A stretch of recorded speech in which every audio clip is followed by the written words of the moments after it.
जो सब्जेक्ट है उनके साथ जुड़ा हुआ है। अगर हम ज्योग्राफी और हिस्ट्री के रिलेशन की बात करते हैं तो जो ज्योग्राफी जो सब्जेक्ट है वो स्पेस से रिलेटेड है, यानी प्लेस यानी स्थान से रिलेटेड है, और हिस्ट्री जो सब्जेक्ट है वो टाइम और पीरियड से रिलेटेड है, और दोनों एक दूसरे से क्या है, जुड़े हुए हैं। और अगर हम कहें कि एक डेफिनेशन दी गई है, history must be treated as geographical, geography must be treated as historical. यानी ये दोनों सब्जेक्ट एक दूसरे के साथ इतने जुड़े हुए हैं, इनके एक दूसरे के बिना हम इनकी स्टडी नहीं कर सकते। अगर हम ज्योग्राफी और पॉलिटिकल साइंस की बात करते हैं तो पॉलिटिकल में हम जो स्टेट है उनकी फाउंडेशन की बात करते हैं, गवर्नमेंट की बात करते हैं, ठीक है, और हर देश का जो प्रशासन है वो वहाँ के जोग्राफिकल फैक्टर पे प्रभावित होता है, और हर कंट्री का प्रशासन अलग अलग तरीके से हमें देखने को मिलता है। अगर हम ज्योग्राफी और इकोनॉमी की बात करें, हम इन दोनों सब्जेक्ट में एक दूसरे से जैसे जुड़े हुए हैं। इकोनॉमिक की अगर बात करें तो हम यहाँ पर इकोनॉमिक एक्टिविटीज़ की बात करते हैं। जैसे हम यहाँ पे प्रोडक्शन की बात करेंगे, डिवीज़न ऑफ लेबर की बात करेंगे, और बहुत से इशू जो जैसे हेल्थ, कैपिटल इन्वेस्टमेंट, ऐसे बहुत से स्किल, टेक्नोलॉजी, इन्वेस्टमेंट फंड, इनकी सबकी स्टडी करते हैं। और ज्योग्राफी में भी हम जो इकोनॉमिक ज्योग्राफी जो पार्ट है उसमें हम जो पॉपुलेशन, जो ये पीपल है उनकी हम इकोनॉमिक एक्टिविटीज़ की बात करते हैं कि कितने लोग प्राइमरी एक्टिविटी में इन्वॉल्व है, कितने लोग सेकेंडरी एक्टिविटी में इन्वॉल्व है, कितने टेरिटरी एक्टिविटी में इन्वॉल्व है। इन सब की स्टडी भी हम ज्योग्राफी में करते हैं। अगर हम ज्योग्राफी और जूलॉजी की बात करते हैं तो जूलॉजी सब्जेक्ट है वो, उसमें हम जो रोक का डिस्ट्रीब्यूशन, मिनरल, उसके जो मिनरल के हार्डनेस है, फिजिकल कंपोनेंट है, इन सब की हम स्टडी करते हैं। और ज्योग्राफी में एक सब्जेक्ट आता है जियोमॉर्फोलॉजी, जिसमें हम इन्हीं सब चीज़ों के बारे में स्टडी करते हैं। तो जियोमॉर्फोलॉजी का जो सब्जेक्ट मटेरियल है कहीं ना कहीं वो जूलॉजी सब्जेक्ट के साथ जुड़ा हुआ है, तो एक दूसरे से ये सब्जेक्ट इंटरलिंक्ड है, एक दूसरे से वो आपस में निर्भर करते हैं।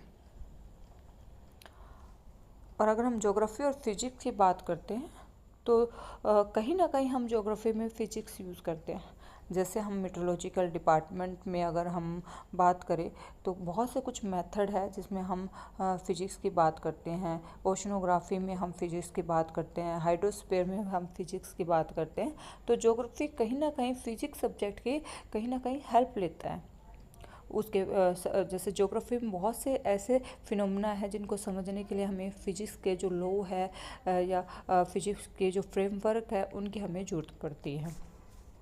ज्योग्राफी और बायोलॉजी की अगर बात करें तो दोनों एक दूसरे से बहुत ही नज़दीकी रूप से जुड़े हुए हैं, और दोनों को हम मिलाकर हम ज्योग्राफी एक शब्द कह सकते हैं, जिसमें हम वहाँ पर पाए जाने वाले जो स्पीसीज़ है और वहाँ के इकोसिस्टम है उसके बारे में हम स्टडी करते हैं। ज्योग्राफी और सोशियोलॉजी की बात करें तो जो सोशियोलॉजी है वो स्टडी ऑफ ह्यूमन सोसाइटी हम कह सकते हैं, और जो ज्योग्राफी है वो स्टडी ऑफ लैंड है। तो ये दोनों एक दूसरे से बहुत जुड़े हुए हैं, क्योंकि हम देख सकते हैं किसी भी एरिया के सोसाइटी वो अलग अलग हमें देखने को मिलती है। एरिया चेंज होने के साथ साथ सोसाइटी भी वहाँ पर चेंज हो जाती है, क्योंकि जो हमारा जो समाज है वो कहीं ना कहीं हमारे भौतिक जो फैक्टर है, जियोलॉजिकल जो फैक्टर है उनसे प्रभावित होता है। और अगर हम ज्योग्राफी और मैथमेटिक्स की बात करें तो ये भी आपस में जुड़े हुए हैं। बहुत सी कैलकुलेशन करने के लिए हमें मैथमेटिक्स जो फॉर्मूले की ज़रूरत होती है। जैसे अगर हम बात करें कोई एरिया है उसका डिस्टेंस कैलकुलेट करना हो, वहाँ की पॉपुलेशन डेंसिटी कैलकुलेट करनी हो, तो हमें मैथमेटिक्स के प्रिंसिपल या फॉर्मूले हम यूज़ करते हैं।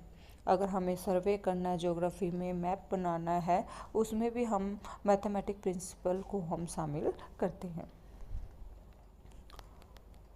अगर हम ज्योग्राफी और केमिस्ट्री की बात करें तो ये भी एक दूसरे से जुड़े हुए हैं। जैसे हम वेदरिंग की हम बात करें जिसमें चट्टानें अपने ही स्थान पर टूटती है, तो जो वेदरिंग जो प्रोसेस है उसमें जो चट्टानों को जो टूटने की एक प्रोसेस में हमें केमिस्ट्री की हमें ज़रूरत होती है, तभी हम उनके जो चट्टानें टूटने की जो प्रोसेस को हम समझ सकते हैं।